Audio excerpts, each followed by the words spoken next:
हैदराबाद के एविड्स PS limits में chain snatching का वाकया। नर्स से 2.5 तोले सोने की चैन छीन कर चोर फरार। तेलंगाना के दारुल हुकूमत शहर हैदराबाद के एविड्स पीएस लिमिट इलाके में चैन स्नैचिंग का एक और वाकया सामने आया, जिससे मुकामी अवाम में तशवीश पाई जा रही है।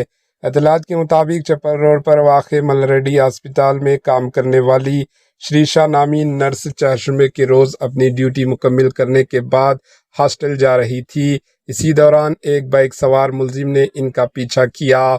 चश्मदीद ज़राए के मुताबिक मुलजिम अकेला था और मौका पाकर इसने नर्स के गले से तकरीबन 2.5 तोले सोने की चैन छीन ली और तेज़ी से फरार हो गया।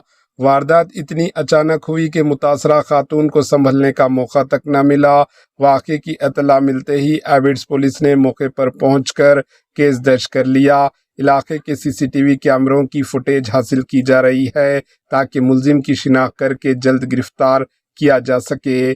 शहर हैदराबाद में बढ़ती चेन स्नैचिंग की वारदातों पर शहरियों ने तशवीश का इजहार किया है और पुलिस से सख्त कार्रवाई का मुतालिबा किया है। Bureau report, H news.